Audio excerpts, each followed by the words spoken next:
The Golden Horde, the great western Ulus of the Mongol world, once dominated the steppe, the Volga, the Black Sea corridors, and the Rus, principalities. Its fragmentation may have seemed inevitable after plague, succession crisis, and civil war. But what if it was not? What if the Horde survived its greatest internal storm and remained united? Image_shorts_1. A lone Mongol Turkic rider seen from behind on a windswept steppe ridge, sunset over an endless grassland, emotional atmospheric vertical composition, 916, no readable text. Image_shorts_2. Two robed scholars seen from behind walking into a candlelit imperial tent toward a low map table with abstract route lines only, vertical composition, 916, no readable text. Image_shorts_3. Extreme close-up of a worn bronze horde-style seal and leather cord resting on dark wool cloth, intricate step metalwork, warm studio lighting, no readable inscription, vertical macro composition, 916. In our history, the Golden Horde endured the Great Troubles, briefly reasserted power under Toktamish, and then suffered a devastating blow from Timur in 1395. In this alternate timeline, a world of speculation, not history, one question changes Eurasia. What if the Horde avoided that final fracture? Image_shorts_1. A mounted Horde commander seen from behind looking over a miniature model of a fortified river city inside a dark imperial tent. Vertical composition, 916, no readable text. Image_shorts_2. Two elite riders in ornate steppe attire seen from behind before a wall mural of galloping horses and abstract symbols. Vertical composition, 916, no readable text. Image_shorts_3. Extreme close-up of a curved sword hilt with intricate metalwork and a small turquoise stone. Warm directional light, no readable inscription. Vertical macro composition, 916. Would a unified Horde become a barrier against Europe, a bridge between East and West, or something more complicated? Would Moscow rise the same way? Would Timur still break the steppe? Or would the heart of Eurasia remain ruled by an empire that learned how to adapt before it collapsed?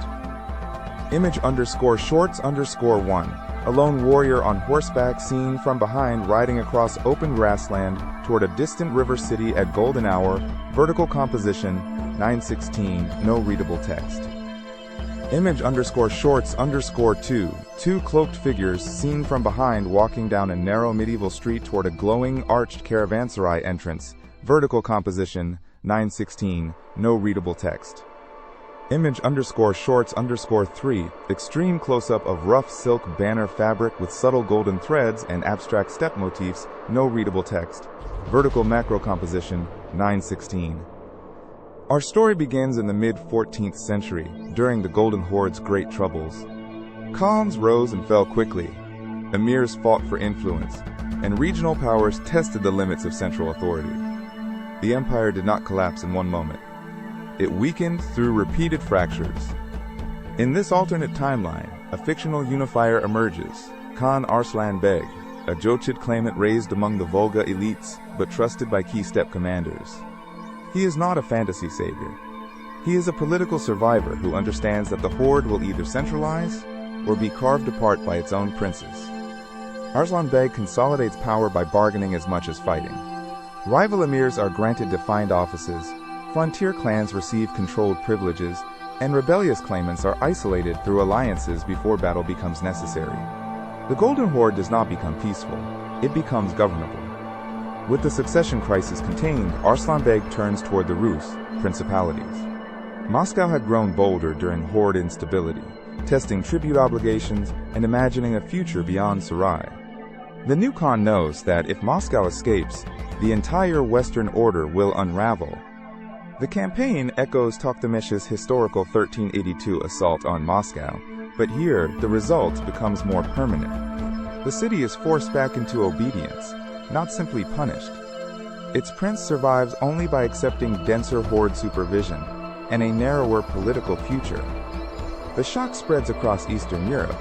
Lithuania, which had competed for influence over Ruthenian lands, recalculates. Expansion eastward becomes riskier. Diplomacy with Poland becomes more urgent, and the western frontier of the Horde regains weight. Arslan Beg avoids direct annexation where indirect rule works. Rus, princes remain useful, but they now face permanent inspectors, stronger tribute audits, fortified way stations, and hostage diplomacy. The horde becomes more intrusive without abandoning its flexible imperial style.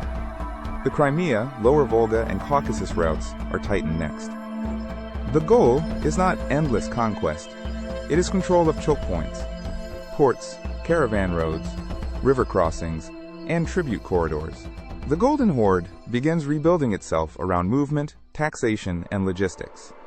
Black Sea merchants notice the change first. Genoese colonies, steppe traders, Rus, intermediaries, Armenian merchants, and Muslim caravan masters all operate under heavier horde oversight. Trade is not cut off from Europe. It is taxed, negotiated, and watched. By the early 15th century, the unified horde becomes a stronger gatekeeper of Eurasian overland trade. Silk, horses, furs, grain, slaves, metalwork, and manuscripts pass through its controlled corridors. European states are not completely isolated, but every eastern route now carries a horde price. To the south, the Mamluk Sultanate treats the horde with caution. Trade across the Black Sea and Islamic diplomatic networks remain valuable, but a unified northern power changes every calculation around the Caucasus, Anatolia, and the slave soldier markets. Sarai changes as well. The horde's capital becomes more than a tented command center.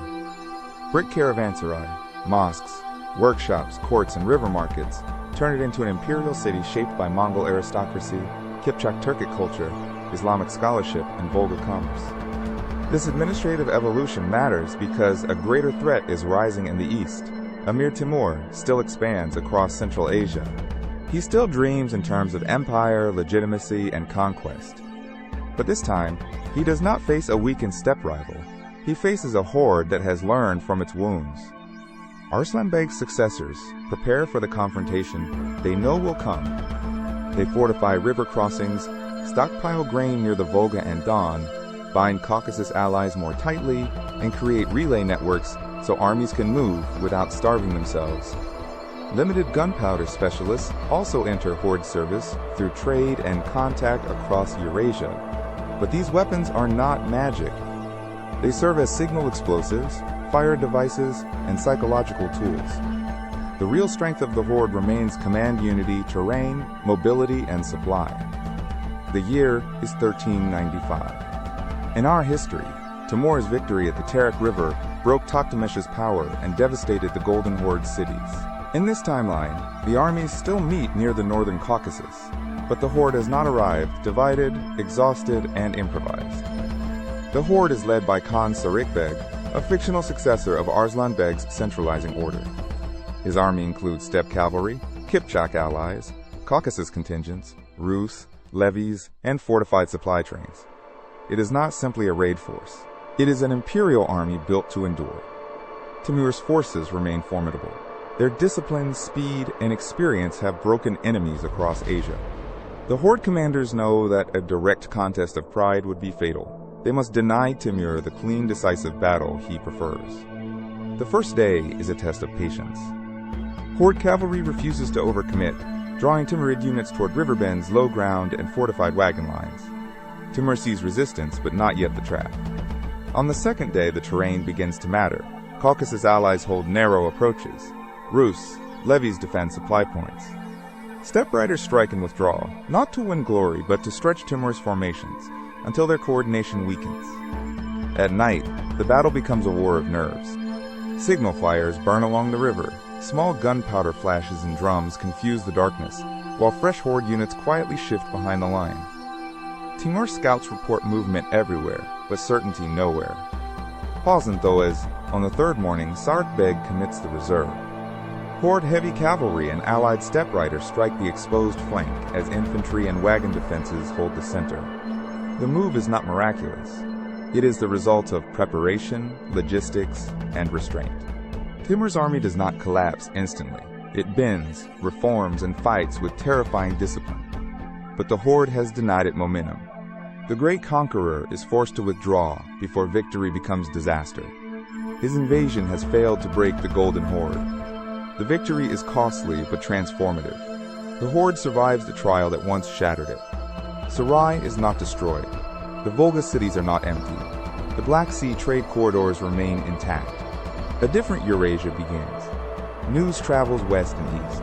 The message is not that Timur has been destroyed, but that the Golden Horde can survive him. For rulers from Cairo to Krakow, from Anatolia to Moscow, that fact changes every calculation. The unified horde now solidifies a broad political zone from the lower Danube and Black Sea corridors to the Volga and beyond. It is not absolute control everywhere.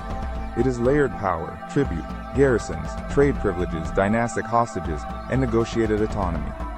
Moscow never becomes the same kind of independent unifier. Rus, culture and Orthodox Christianity survive, but political sovereignty develops inside a horde framework. Local princes rule, but Sarai watches appointments, tribute, marriages, and military obligations. Poland, Lithuania, and other Western powers face a harder eastern frontier. Expansion does not stop entirely, but it becomes slower, more diplomatic, and more expensive. Central and Eastern Europe develop around a permanent steppe empire instead of its collapse. The Ottoman rise is also complicated, but not simply accelerated. A stronger horde changes Black Sea politics, Crimean influence, and access to northern trade. Ottoman, Mamluk, Genoese, and horde interests collide through diplomacy as often as war. Trade flourishes under a renewed Pax Mongolica, but it is not a fantasy of perfect peace. Caravans still need guards, cities still negotiate privileges.